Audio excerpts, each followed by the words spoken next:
ओम शांति। आज 27/8/24 प्रातः मुरली ओम शांति बाप दादा मधुबन। आज महावाक्य बाबा कहले मिठे बच्चे चैतन्य अवस्था रही बाबा को मने पकाइबाकु हेबो। निसंकल्प अवस्था को चली जिबा बा निदरे सोई पड़िबाकु जोग कुहाजिब नाही।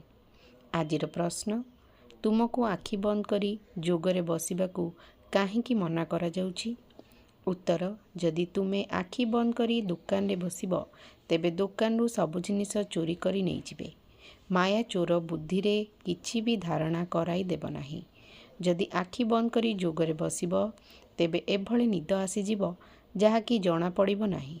सेथिपाई आखि खोला करी जोगरे बसिबाकु हेबो।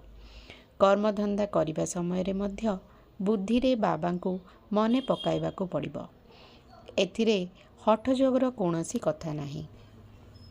धारणा पाई मुख्य सार गृहस्थ व्यवहार को संभाळिबा सहित बुद्धिर जोग बाबांक साथिरे रखिबाकु हेबो। एथिरे अवहेला करिबार नाही। पवित्रतार धारणा द्वारा निजर एवं समस्तंकर कल्याण करिबाकु हेबो। जोगर यात्रा एवं पाठ पढ़ारे ही रोजगार जमा होई थाए। ध्यान रे जिबा बा साक्षात्कार करिबा भ्रमण करिबा सहित समान। तेणु सेथिरे कौनसी लाभ नाही। जेते दूर संभव सजाग रही बाबा को मने पकाई निजर विकर्म विनाश करिबाकु हेबो। आजिर वरदान श्रेष्ठ स्मृति द्वारा श्रेष्ठ स्थिति एवं श्रेष्ठ वायुमंडल सृष्टि करुथिबा समस्तंकर सहयोगी हुआ। जोगर अर्थ हैला श्रेष्ठ स्मृति रे रहिबा। मु श्रेष्ठ आत्मा श्रेष्ठ पितांकर संतान अटे। जेतेबेले एई भली स्मृति रहिबो सेतेबेले स्थिति मध्य श्रेष्ठ होइजिबो एवं श्रेष्ठ स्थिति द्वारा श्रेष्ठ वातावरण आपे आपे सृष्टि होइजिबो जहा कि अनेक आत्मा को निज आड़को आकर्षित करिबो।